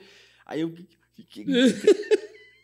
Aí eu falei assim, se eu tiver maluco, você pode falar. Você tá maluco do quê? Eu disse, não, porque eu tô gostando de você, eu tô apaixonado. Aí eu me declarei, não sei o quê. Mas se eu tiver louco, você me fala agora, porque eu não quero que estrague a nossa amizade, não sei o quê. E aí eu lembro da cara dela assim, me ouvindo, tipo, ela... Aí ela me ouviu assim, ela parou. Aí eu parei de falar assim, assustado, né? Tipo... Aí ela virou pra mim e falou, você não tá maluco? Eu também gosto de você. Eita, aí foi minha alegria, né? O alívio. Quase que eu falei assim, rapidinho, deixa eu ir no banheiro. Quase que eu peguei um saco de papelão, tá ligado? Na frente dela. Cara, o alívio que me deu ali... Eu imagino. E aí eu só não queria que acabasse nunca mais aquele momento, tá ligado? Porque demais, foi cara. o frio na barriga, aquela sensação, sabe? Que você não... Mas eu vou respirar bem fundo. Eu vou respirar bem fundo. Saíram outras músicas desse momento que vocês ainda não ouviram. Mas... Enfim, pra mim ali foi... Demais, foi muito, cara. pra gente, né? Foi muito especial. E no Que dia legal, seguinte ela mano. tinha uma campanha. E quando foi ver, eu tava saindo da casa dela, era tipo 5 da manhã, 7 da manhã ela tinha que estar acordada pra trabalhar. Nossa. E, enfim, eu lembro que eu fui pro Natal aqui pra São João, vim pro Natal pra São João. Ela foi pra passar com a família dela, depois ano novo eu ia passar na praia, ela ia passar no Nordeste. E a gente nunca mais ia se ver, tipo, não tinha uma data pra se ver. Caramba. Porque ela depois ia voltar pra Nova York pra terminar de estudar, né? E namoro à distância, tipo, uma coisa, enfim, complicada. Quem vive isso, força guerreiro. Porque não é fácil. Eu já vivi um namoro à distância, ela também. Então era algo que a gente tinha muita preocupação, como que vai ser, etc. Mas depois daquele dia que eu me declarei, enfim, a gente falou todos os dias. Era tipo assim, eu vim pra São João, dava tipo meia-noite eu ia pro quarto. Já? Não, da meia-noite no FaceTime, da meia-noite até as 6 da manhã, até o galo cantar, era a gente conversando sobre tudo. Sobre a vida. Porque aí a conversa já não é mais amizade. A conversa é tipo assim, quero te conhecer em outros aspectos, claro. né? Tipo assim, como que é isso pra você? Não sei, e outras histórias da nossa vida que aí vai aparecendo, você vai contando, você vai rindo da infância. Aí você já quer mostrar a família. Porque quando é amizade, você não quer mostrar vó, primo, foto tua, criança, não sei. Você até mostra um pouco, mas é mais ou menos. Quando já é um tem sentimento, é outra coisa. E aí a gente foi falando, ano novo, e depois, no dia 1º de janeiro, eu ia pra Los Angeles e eu ficava um mês lá. E aí ela também tinha os compromissos dela, enfim, e a gente não ia mais se ver. E aí eu indo, falei, ó, eu vou dia 1º pra Los Angeles, isso que ela sabia. Aí eu falei, sei lá, você não tem uns dias de folga, você não quer ir pra lá? Pelo menos a gente tira uns dias pra ficar um tempo mais junto, a gente não vai ter mais tempo, enfim. Ela, não sei se vai dar, tal. Aí dia 31, tem dia 31 de dezembro? Ou é dia 30? Acho que tem, dia 31, né? Eu sou ruim também. Eu sou péssimo com isso. Dia 31 de dezembro, ela mandou uma mensagem falando assim, preciso te contar, comprei uma passagem, tô indo pra Los Angeles. Chego dia 2, tal horário, no aeroporto, eu também chegava um pouco antes dela. E vou te encontrar lá. Aí eu... Que massa, cara. Nossa, minha alegria. Tipo, ela ia ficar 5 dias, mas... E eu não podia mesmo ir até ela, porque eu tinha já esse compromisso, era trabalho. Já tinha uma agenda, já. Então, tipo, eu super iria até ela, só que eu não tinha como cancelar, já tinha tudo ali esquematizado, enfim, e ela tinha esses dias de folga, ela foi me encontrar. Que massa. E aí a gente começou a namorar. Nossa. E aí foi indo. Aí veio a pandemia. Aí então, esse é o ponto. Porque ali ia ser um relacionamento à distância, né? Ela ia morar em Nova York, ela ia morar em Nova York e eu ia morar em São Paulo. E nesse momento era tudo só nós dois e a nossa família só que sabia, mais ninguém. Pouquíssimos amigos. E a gente começou a viver esse namoro, enfim. E aí eu voltei pro Brasil, ela teve trabalho dela de TCC, foi para Nova York, etc. Eu fui pro Canadá também para cantar, enfim. Quando eu voltei do Canadá, ela voltou, ela estava fora do Brasil, ela voltou para um trabalho, depois no dia seguinte fecharam os aeroportos por conta do Covid. Nossa. E aí, o que aconteceu? O Covid veio, não tinha como ela sair, voltar para Nova York. Nova York estava também muito caótico por conta do Covid, não tinha mais voo, estavam os aeroportos fechados. E ela ficou no Brasil. E aí, pandemia, só que não tinha declarado pandemia. Só começaram a fechar os aeroportos, era naquela época meio assim. Como fechando assim, os aeroportos, né? não sei o quê, alguma coisa assim acontecendo. Aeroportos internacionais, o Brasil não tinha fechado ainda. E aí ela falou assim, cara, eu acho que pode ser a gente tem minha mãe tem essa semana de folga, ela vai estar no Rio. Você não quer vir pro Rio para você ter um tempo com ela, com a minha família, para você conhecer meu pai, minha mãe, meus irmãos, não sei o quê. Falei, claro, peguei, emiti uma passagem de volta e fui pro Rio com ela. E aí, ia ficar tipo 4, 5 dias. Fui com uma mala de mão. Tô no Rio, daqui a pouco eu chego, tipo, passa um dia. E aí, desde o primeiro dia, eu fui sempre muito bem recebido pela família dela, enfim, foi muito legal, assim. Legal. Desde o começo do nosso relacionamento sempre foi muito bom. Que legal. E a gente já feliz, todo mundo, não sei o quê, jogando e conversando, não sei o quê. Você tocou naquele piano branco? Só que todo mundo... O piano, o pianão, todo mundo preocupado com a pandemia, o que ia ser, ninguém sabia. E aí, pum, quarentena. Só que na nossa cabeça, quarentena ia ser o quê? 14 dias. Acabou, já. Ou 40 dias no máximo, porque eu não sabia se quarentena significava 40 ou se ia ser só 2 semanas. Quarentena. Quando decretaram isso, começou a acabar papel higiênico, aí fecharam, começaram a acabar a água nos mercados. Você lembra disso? Que aí todo mundo... E aeroporto fechou, rodoviária fechou. Tudo fechou, não tinha como voltar para São Paulo. Perdi o meu voo, não tinha ninguém para me levar, não tinha ônibus para pegar, não tinha avião para pegar. E eu morava sozinho em São Paulo, num apartamento. E aí a mãe dela falou assim, você tá maluco que você vai para São Paulo para ficar sozinho? A gente não sabe o que tá acontecendo, se é perigoso, essa doença a gente não sabe como vai ser, você não pode ficar saindo, não sei o quê. E todo mundo de máscara, etc. Você vai ficar aqui, meus pais a mesma coisa. Não, você não pode sair, como você vai fazer? Não sei o que, vai ficar sozinho em São Paulo, não sei o quê. Fica aí. E tinha um medo também de pegar a estrada de carro, porque não sabia se as estradas iam ser fechadas, o que ia acontecer. E aí eu fiquei, cara. Nossa. Fiquei quase um mês sem voltar. Já tinha o meu quarto, já tinha minha... Só que com uma mala de mão. Ou seja, eu tinha 3 mudas de roupa para um mês. Só que foi muito bom, porque esse processo de estar mais próximo acelerou muito mais a nossa intimidade. Imagina. Minha com ela, com a família dela. Sim, com tudo. A gente se conheceu muito melhor, então... Foi até legal pra eles se conhecerem também, né? Muito, né? Muito. Muito. Que legal. Então, as pessoas falam, nossa, vocês casaram muito jovens, se casaram muito rápido, etc. Nossa. Porque foi tudo muito intenso e a gente tinha muita convicção daquilo que a gente sentia e do momento que cada um estava vivendo. Então, eu já tinha minha independência financeira, eu já tinha construído as minhas coisas. Sim. Ela também é a mesma coisa. Ela já trabalhava, eu já trabalhava. Então, a gente se encontrou num momento onde nós dois poderíamos ver uma vida junto, onde a gente tinha amor e sentimento, vontade e objetivos muito similares para viver uma vida junto. E essa foi a nossa realidade. Então, e os nossos pais apoiando, abençoando isso. Então, tudo cooperou para que... E o que aconteceu foi que em 1 ano e pouco a gente casou. Né? E hoje eu vou quase fazer 2 anos de casado 2 agora. 2 anos de casar já? 2 anos de casado. Caramba, velho. O tempo... Parabéns, viu? Parabéns. Obrigado. 2 anos de casado. Cara, 2 aninhos. O tempo voa. Passa muito rápido. Nossa. Lembrar que era aquela coisinha. E a gente casou na pandemia. Não foi ninguém no nosso casamento. Nem o Danilo foi no nosso casamento. A gente participou. Mas participou por live. Eu coloquei meus amigos na live. E nem meus avós foram. Foi muito especial. Foi muito especial. Muito especial. Acho que foi o melhor dia da minha vida até hoje. Foi lindo. Parabéns. Melhor dia da minha vida. Foi demais. Muito especial. E a gente tá aí. 2 anos juntos? Muito apaixonados. Que legal, mano. Agora você pegou um cachorro. Agora a gente tem uma filha de pelo. Como é que ela chama? Bela. A Bela. Que raça que é? Cara, ela é uma mistura, na verdade. É um vira-lata. Vai ficar gigante? Você não falou, não sabe ficar pequenininho. Eu falei, tomara que não. Porque eu sei quem é o pai dela, eu sei quem é a mãe. Acho que não vai ficar.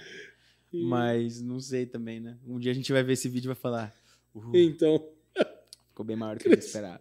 Ô, Gordinho, mas deixa eu te falar uma coisa, cara. Vocês dois casados, né? Você tem uma convicção, ela tem a convicção. E vocês vivem hoje, a vida de vocês hoje, né? A sua vida e a vida dela, é uma vida de muita exposição. Uhum. Acho que... Cara, como que é lidar com isso, mano? A dela sempre foi, né? Desde a dela que ela sempre nasceu. foi, sim. Pra mim, por mais que eu já trabalhava como uma pessoa pública, só que eu vivia isso num contexto muito específico e de proporção muito menor do que o que eu vivo hoje, do que ela vive e do que ela viveu a vida inteira. Então, pra mim, foi uma mistura de sentimentos. Assim, a gente conversava muito sobre isso. Porque a gente namorou, acho que uns 4 meses, sem ninguém saber. Só que aí uma pessoa... uma desses sites de fofoca, etc., descobriu e mandou para a nossa assessoria dizendo assim, olha, a gente vai dar matéria de que eles estão namorando, enfim, a gente recebia várias mensagens de perfis anônimos dizendo, a gente sabe, não sei o quê. Que essas coisas rodam muito rápido, né? E coisas muito específicas que aconteceram entre nós, desde o meu pedido de namoro, como foi, detalhes, essas pessoas já tinham essas informações. Nossa. Então, a gente... Você ficou assustado no momento, assim? Cara, como assim? Achei um pouco assustador, né? No começo eu não... Passivo? Porque no meio que eu vivia não tinha muito dessa fofoca de informações da vida pessoal, né? Então... E se tinha, era muito pouca. E nada tão específico assim. Então a gente conversava muito sobre isso, ela me explicava muito. Junto com esse ônus, tem muito bônus, né? Porque você recebe carinho de muitas pessoas que você nunca viu, que você nunca imaginou conhecer. Que legal. Né? Poxa, isso é muito, muito legal mesmo, assim. Quando a pessoa tem alguma relação com você de longe, você nem sabe da essência daquela pessoa, e quando você encontra com ela, é algo muito especial. E se torna especial pra gente também. Então, esse carinho que vem muito dos fãs da mãe dela, os fãs dela, que depois tiveram muito carinho comigo e me abraçaram, me acolheram, etc. Que legal. Mas a exposição, acho que todo ser humano que é exposto muito rápido, por mais que eu já, como eu falei, por mais que eu já tinha um pouquinho dessa experiência, quando a gente falou sobre o nosso namoro publicamente, a exposição aumentou muito mais para mim. Então foi algo muito repentino.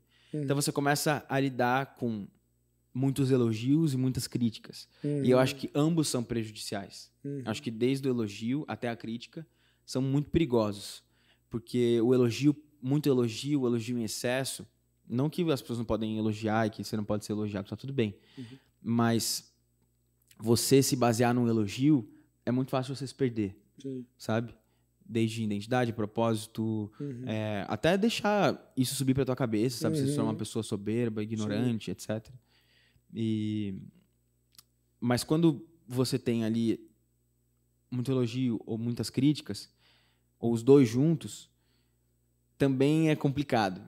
Então eu comecei a trabalhar em mim, e isso demorou muito tempo, até hoje, para eu deixar de, sei lá, de caçar o que as pessoas estavam falando a meu respeito, o que as pessoas achavam sobre mim. Então, no começo eu queria lá ler tudo, ler todas as mensagens, etc. No começo incomodava? Incomodava bastante no começo. Caramba. E acho que principalmente quando as pessoas falavam sobre algo que não era verdade, sabe? Sobre algo que não era verdade. Ou alguma ofensa, alguma coisa assim. Quando ia para algo muito pessoal, isso me incomodava. Mas, porque você quer falar a verdade, né? Você quer, tipo, expor... Mas só que você tá só que se você for viver para isso, você não vai ter tempo para nada. Você vai viver só para se justificar, para ficar falando.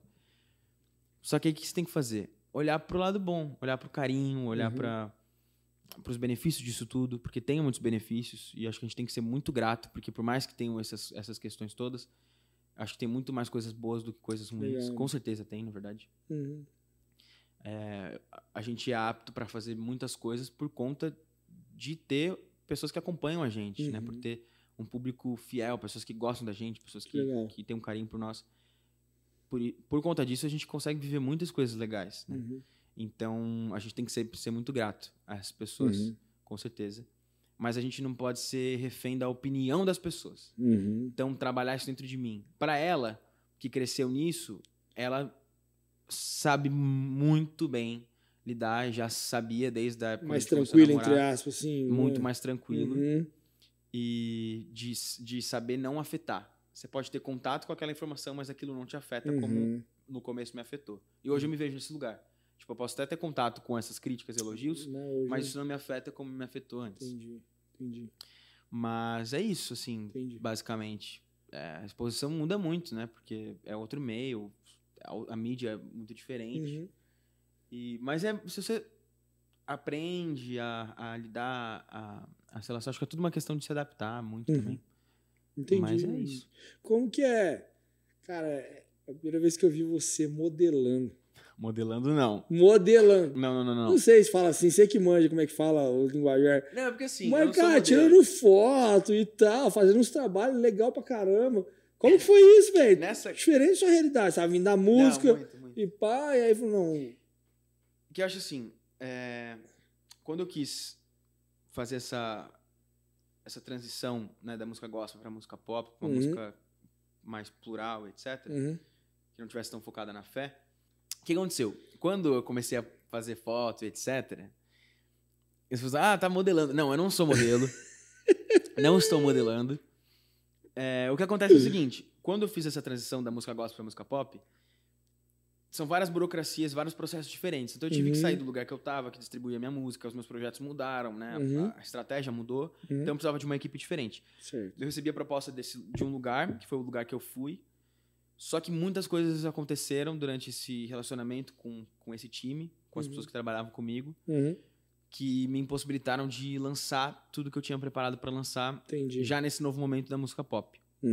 Então eu fiquei 1 ano e meio sem lançar nada, estou há 1 ano e meio sem lançar nada nesse novo momento da música pop, da minha carreira, etc., por N motivos. Só que eu já trabalhava com a internet, então já trabalhava com publicidade, etc. Enfim, tenho pessoas... Ó a PUC aqui, ó. Subiu. Ô, PUC. A PUC é a cachorra dos meus pais. Dá oi pras pessoas. Fica aqui, porque esse podcast é pet friendly. O que significa isso aí? Que não sei como traduzir. É amigável pra pets, pra cachorro. Tá vendo? É isso aí. Em inglês é outro nível de glória. Gordinho. E aí eu continuei trabalhando com isso. Internet. Só que ao mesmo tempo vem e eu sempre curti muito moda e me vestir, etc. Então eu comecei a consumir... Comecei a mostrar um pouco mais esse lado meu. E aí vieram as parcerias e trabalhos com algumas marcas que eu gosto muito, que é grande parte das coisas que eu faço hoje. E junto com a música também. Então eu fico nessa. Mas não como modelo, não. Não sou modelo, não. Não, tô bem longe de ser modelo. Muito trabalho. Eu comecei a ver o João lá, falei, olha... Mas eu gosto pra caramba Demais, cara. Eu aprendi muito com a Sasha, né? Ela, quando eu fazia as fotos, até mesmo pra capa de álbum, pra divulgação. Puki, deixa ela, pode deixar. Vem cá. Pode deixar, mano. Até mesmo pra fotos de capa e etc. Ela me dava dicas de como tirar. Sim, João. Então ela me ensinou muito sobre isso. Poxa, João. E é algo que eu faço como parte do meu trabalho também, que a música, principalmente a música pop, eu acho que ela tá muito atrelada à moda, enfim... Toda uma identidade como você visual se vestir, também, estilo, ali, etc. negócio, estilo, porque a moda é uma forma de você se comunicar também, né? Como você se veste, uma das primeiras formas que você se comunica com alguém é como você se veste. Visual ali, né? Você olha pra uma pessoa, por exemplo, com cabelo como eu, você fala assim, é um louco. Brincadeira. Não. Posso falar o que o Levi falou? O quê? Posso falar? Pode falar, Se quiser que corta. Não, tá? pode falar. O Levi falou assim, papai, eu quero ser igual ele, o Sonic. O Sonic. Eu até postei no Instagram, falei, modo Sonic. Eu pintei o cabelo. Ficou muito bom. O do Levi dá super pra pegar rápido. Mas o do Levi é muito grande, tem que cortar aqui o cabelão dele lá, vai ficar legal pra caramba, assim. Faz uma mecha azul dele. Fazer, ele vai curtir. Então meio que uma coisa tá relacionada à outra, né? Então, enfim, eu tô levando assim. Pra mim você é modelo. Mas eu sou cantor. Eu nunca conheço, não. Meu amigo é modelo agora. Deixa eu te falar, mano. Essa parada aqui, a gente tá conversando de vários trabalhos seus e tal. E você falou que até esse ano você vai lançar um álbum, já tem data já tá meio que no esquema já, não? Pode falar, não pode? Eu sei que tudo tem contrato, essas paradas. Exato. Né? Não, sim, mas até tem, só que até a gente ter algumas outras coisas resolvidas, eu não posso falar nada. Tá. Mas esse ano, hein, galera? Não, esse ano. Amém. Esse ano vai sair. Não, esse ano sai. Álbum completo? EP? Cara, as pessoas... Como é que é essa parada? A ideia é fazer um álbum, é contar uma história, né? Então todas as músicas elas vão ter uma conexão. Legal. Mas eu não aguento mais, cara. Não, eu não aguento mais, não. Os meus fãs não aguentam mais, porque eles ficam... E a música? Quando você vai lançar? Cadê? Você não tá mais cantando. E agora? O que você quer? Ele não virou modelo, gente. Ele é cantor ainda. Agora virou modelo, abandonou a carreira de cantor. Então, não deixei não de cantar. É o que eu mais amo fazer e esse é isso ano. que eu vou fazer. E esse ano sai. Que legal. Já tem coisas prontas já, que... Não posso falar, mas... Show de mas bola. é bem legal. Deixa eu te falar, Gordinho. Bem diferente de tudo que eu já fiz. Pra gente... Encerrando, né? Porque senão os meninos vão ficar bravos comigo aqui. E que eu tô morrendo de fome também. Então, vamos queimar uma carne agora. Cara, não. Eu não como carne. Eles vão comer carne, eu não vou comer carne. O João não come carne.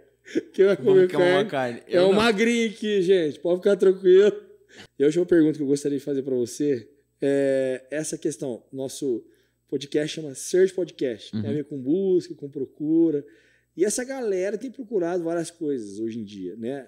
Essa geração que está chegando agora, uma geração cheia de estilo, de identidade, mas uma geração sedenta por algo também. Né? E qual que é a mensagem que você deixa para essa galera aí? Que eles podem buscar, que eles podem encontrar nesses dias? Eu acho que mais do que uma geração que busca, uma geração que tem acesso a muita coisa, né? Hoje, muito diferente da sua época. Mas é verdade. É verdade. Tô apelando. Não, mas pensa na sua adolescência. Sim. Pra você encontrar resposta pra uma coisa que você queria, você tinha que ir atrás de uma enciclopédia. Isso. Ou você ficava sem resposta mesmo. Ou esperava alguém que sabia pra te falar. Exatamente. Hoje não, hoje você tem internet. Tudo. Falando de search, a gente tá muito relacionado à internet, que é algo da minha geração, né? Das gerações mais novas, enfim. Sim. Hoje em dia, uma criança de 2 anos sabe mexer no celular. Exatamente. Tão bem quanto eu. Então, eu acho que ter acesso a tudo vem junto com uma responsabilidade de você saber aonde e o que buscar. Então, se eu tenho um conselho para quem está ouvindo a gente aqui, saiba aonde depositar o seu tempo e a sua vida, para que seja algo frutífero para você, sabe? Use do acesso à busca para coisas que vão te fazer crescer como um ser humano, em todos os ambientes, em todos os meios que você tiver, e principalmente em todas as áreas da sua vida, emocional, física, intelectual, espiritual. Acho que esses 4 pilares, assim. Use dessa possibilidade de buscar e encontrar para coisas que você pode depositar o seu tempo e que vão te fazer bem, vão te retornar coisas positivas. Porque eu acho que o maior perigo, e falando isso sobre mim, tá? O que eu mais me policio hoje é onde depositar meu tempo e o que eu vou consumir. De conteúdos, aqui, ó, tipo... Sim. Tem uma plataforma aqui, uma rede social que, quando eu vejo, eu tô 1h30 só fácil, passando. né? Fácil, você não vê o tempo passar. Então, procure se alimentar de coisas que vão te fazer crescer, sabe? Intelectualmente, emocionalmente, espiritualmente, fisicamente. Então, eu comecei a me policiar para isso, sabe? É legal, estou com isso daqui o tempo inteiro e não paro de consumir. Mas eu comecei a ser mais intencional na minha busca, vamos dizer assim. Para coisas que acrescentam na minha vida e não coisas que tiram de mim. Nem o emocional, nem o psicológico, porque isso é muito perigoso. Quando você busca e você tem acesso a muita coisa, você começa a ter acesso à vida das pessoas e a só o que elas mostram, né? Que não é necessariamente tudo que elas vivem. Então, só para concluir assim, a gente ter sabedoria onde a gente vai investir nosso tempo de busca mesmo. O que a gente vai buscar para que a gente possa crescer como ser humano em várias áreas. Hoje, com a internet, a gente consegue aprender outros idiomas, a gente consegue visitar outros países, a gente consegue ter acesso a outras culturas. Eu já visitei outro país vendo as suas redes sociais. Isso aí. Não, mas eu recebo muitas mensagens assim, de pessoas falando assim, poxa, eu acho que eu nunca vou ter... Eu tenho X anos eu tenho, X anos de idade, e eu acho que eu nunca vou ter tempo, nem condições de ir para determinado lugar, mas eu me sinto tão bem vendo, tipo, esses lugares, conhecendo outras culturas, etc., através do seu Instagram, alguma coisa do tipo. E eu acho isso legal, essa conexão. Eu acho que da mesma forma que a gente teve o acesso, mesmo com pouco recurso, naquela primeira música que a gente falou aqui no podcast, né? Estás aqui, que a gente tinha R$150, pouco recurso para tudo que precisava fazer, a gente tinha o acesso à busca, né? E a gente se adaptou, a gente se virou e etc. Mas com muito esforço, muita dedicação, óbvio, com a ajuda de outras pessoas, mas com muita responsabilidade também, né? Então, de usar essas ferramentas que a gente tem ao nosso favor, para o nosso crescimento. Então, tudo que é possível você usar para o seu crescimento, para a realização dos seus sonhos, faça a partir de agora, sabe? Não espere ter o dinheiro, não espere ter a condição, não espere ter a oportunidade. Se você talvez não tenha a oportunidade, tente construir um ambiente para que venha a oportunidade, né? Que foi o que a gente fez. Eu não tinha convite para cantar em nenhum lugar, eu não tinha nada para acrescentar relacionado à música. A gente criou ali aquele gatilho para essas oportunidades. Então, e as oportunidades começaram a vir. E o crescimento graduativo. Então, eu acho legal isso, sabe? De mesmo com pouco recurso, você poder fazer acontecer. Demais. Verdinho, cara, fantástico, velho. Que história. Muito obrigado pelo convite. Estou muito honrado. Cara. Obrigado você. Estou muito honrado. Obrigado você, agora ele vai fazer uma comida ali pra mim. Vou amassar uma carne ali que o João não come, tá? Vai comer outra coisa. Ele trouxe a... Como que é a linha da... Você tá na Sadia ainda? Tô. Ele trouxe a linha imperdível. Como que é? Na brasa. Não, a linha vegetariana vegana. Vegetal. Ele trouxe a Vegetal. BRF, patrocina nós aí. Tamo junto, viu? Cara, uma propaganda de graça aqui pra Sadia. Cara, obrigado, de verdade, velho. De verdade demais. Conta comigo sempre. Foi demais, obrigado. Me chama quando eu tiver com outro cabelo, que a gente pode contar novas histórias. Tem muita história. Desculpa se a gente foi muito longo e muito íntimo, assim, no jeito de falar. É porque eu conheço o Danilo há muitos anos, ele me conhece desde quando eu era uma criança, então... Cara, foi demais, obrigado, velho. Tamo junto, mano. Eu matei saudade de você, obrigado, de verdade. É nóis. Vamos marcar um casal. Vai ser legal também. Comentem aqui as coisas que vocês acharam. Se inscrevam no canal Search Podcast e aguardem, porque eu tenho certeza que eles vão trazer várias pessoas legais, vários conteúdos legais que vão poder te ajudar nessa ferramenta de você crescer espiritualmente, intelectualmente, emocionalmente. Várias ferramentas vão estar aqui, com certeza. Demais. Obrigado, mano. Valeu, galera. Obrigado por acompanhar a gente até aqui. Um beijo pra vocês. Fui. Valeu.